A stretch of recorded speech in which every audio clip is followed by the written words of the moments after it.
kung foul o traveling, kung may violation sa road while driving. Pero knows mo ba na ang pito ay magagamit din bilang instrumento? Well, titigil ba o gigiling ang loko?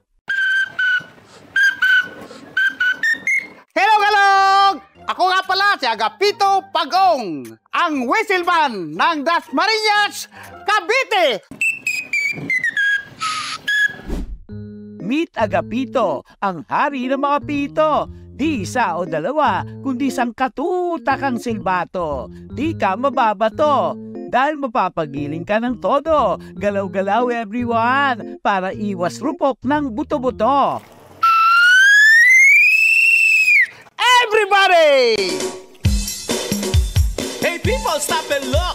Galaw-galaw para di ma-stroke. If you think style namin bulok, think again and take a look. Style mong nagbumukmok, yan ang style na bulok.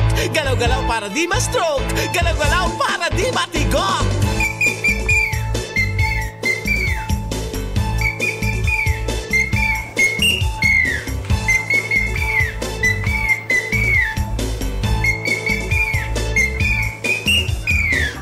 Oh, yan ang pambato. Nagsimula si Agapito bilang sikyo sa isang bangko hanggang sa nangyari ang revolusyon at nadiskubre niya ang bagong passion.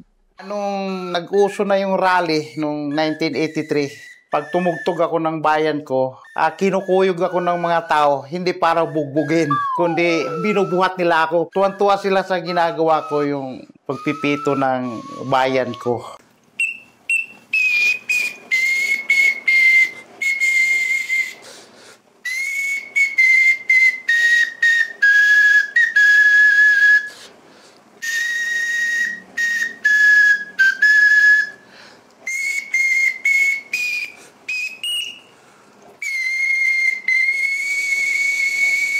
Grabe makapanindig patilya.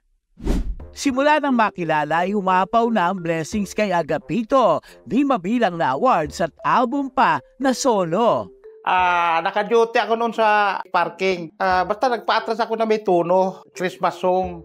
Yung ano pala no, nagmaneho, si Mar Lopez, yung kumanta ng Haring Solomon. Sabi niya, isama kita kay Reddy Vera. Kaya nag-recording kami ng cassette tape. Sinubok ng pandemya at ang dating sikyo ay naging mananahi. Ang dating pito at batuta, ngayon karayom at tela. Oy, tamang throwback lang. Outfit check.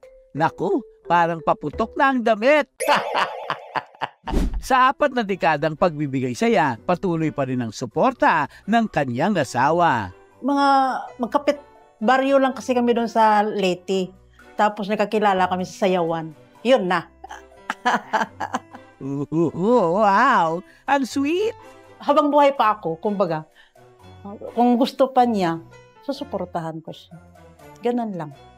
Kung kaya pa rin niyang maglakad. Ngayon ay pinagpapatuloy pa rin ang hilig niya sa pagpito. Biruin mo si Aga kung saan-saan pa pinadadayo. Siyempre, hanggat may taong naniwala sa aking kakayahan at hanggang kaya ko pang maglakad o puntahan yung mga ganon, talagang pupunta ako. Ayun, kahit umulan, wag lang bagyo. Hindi ko na kaya yun. Ulan o init, nandun. Kasi passion ko parang gumagaan ang loob ko. Ay minsan nga, nagkakasakit ako pag may invite sa akin na ganon, bigla akong gumaling Kasi nasa birth certificate ko talaga, Agapito. Kaya Pito.